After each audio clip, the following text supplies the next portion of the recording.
आज हम बात करने जा रहे हैं एक ऐसे इंसान के बारे में जिसने पूरी दुनिया को ये बताया कि पौधों में भी जान होती है।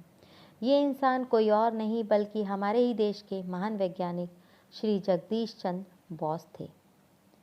इनकी प्रतिभा का अंदाज़ा इस बात से लगाया जा सकता है कि भौतिक वैज्ञानिक होने के साथ साथ जीव वैज्ञानिक, वनस्पति वैज्ञानिक, पुरातत्वविद और लेखक भी थे। ये उस समय शोध कर रहे थे जब देश में शोध और खोज, डिस्कवरीज, इन्वेंशन बिल्कुल ना के बराबर थे। इन्हें रेडियो विज्ञान के जनक के रूप में भी माना जाता है, अर्थात फादर ऑफ रेडियो साइंस भी इन्हें कहा जाता है। Institute of electrical and electronic engineer ने इन्हें रेडियो विज्ञान के जनक के रूप में माना था। जो जगदीश चंद्र बोस थे, उनका जन्म 30 नवंबर 1858 को विक्रमपुर में हुआ था, जो ढाका में है, इस समय बांग्लादेश का हिस्सा है। इनके पिता श्री भगवान सिंह उस समय डिप्टी कलेक्टर थे। उस दौर में अगर इनके पिता चाहते तो किसी भी बड़े स्कूल में इनका एडमिशन करा सकते थे, लेकिन उन्होंने ऐसा नहीं किया क्योंकि वो चाहते थे कि उनका बच्चा सच्चा देशभक्त बने। इसीलिए उन्होंने उनका एडमिशन दाखिला पास के ही एक स्कूल में करा दिया, जहाँ किसानों के, मछुआरों के बच्चे पढ़ने आया करते थे। वहाँ पर इन्होंने सबको समान समझने के इस महत्व को जाना। जगदीश चंद्र बोस बचपन से ही बिल्कुल अलग थे। वे अक्सर बचपन से पेड़ पौधों के बारे में सोचा करते थे, और जब उनके सवालों का जवाब नहीं मिलता, जैसे कि क्या पेड़ पौधों को दर्द होता है, तो बस इसी तरीके के सवालों का जानने के लिए वो बड़े होकर इसी खोज में लग गए और एक दिन पूरी दुनिया को अपने खोजों से चकित कर दिया। इनकी जो शिक्षा थी, हायर एजुकेशन, इन्होंने लंदन से प्राप्त की, केमिस्ट्री और बॉटनी में। इसके बाद इन्होंने 1885 को ये लौट कर आए और भौतिक विषय के असिस्टेंट प्रोफेसर के रूप में प्रेसिडेंसी कॉलेज में पढ़ाने लगे। वहाँ पर ज़्यादातर अंग्रेज़ शिक्षक थे उस कॉलेज में। वहाँ के प्रिंसिपल भी अंग्रेज़ थे।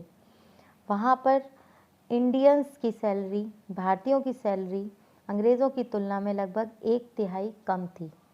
इस बात का जगदीश चंद्र बोस ने बहुत विरोध किया, जो भारतीयों से भेदभाव किया जाता था। वह 3 वर्षों तक बिना वेतन के काम करते रहे। इस कारण से काफ़ी उनके ऊपर कर्जा चढ़ गया और कर्जे के चलते उन्हें अपनी पुश्तैनी ज़मीन भी बेचनी पड़ी। तो जो इनका योगदान है वो बायोफिज़िक्स के क्षेत्र में बहुत है।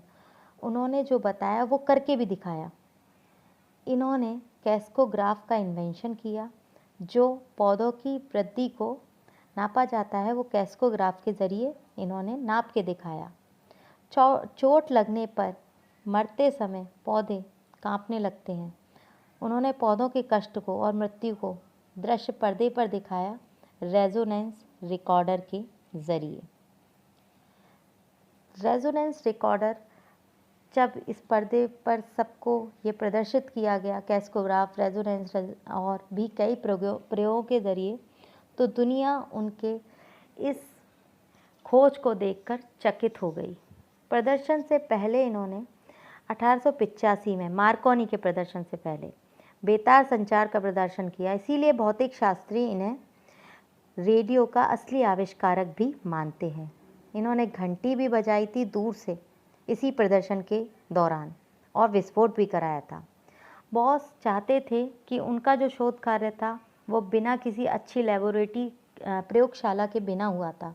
तो वो चाहते थे कि एक बड़ा सा अच्छा इंस्टीट्यूट वो बनाएं, और बॉस इंस्टीट्यूट उनकी इसी सोच का परिणाम था, जो कि विज्ञान में शोध कार्यों के लिए प्रसिद्ध था। उनके इस इन्वेंशन, खोज के चलते उन्हें नाइट की उपाधि, डॉक्टरेट की उपाधि से भी नवाजा गया, और भी कई सम्मान उनको दिए गए।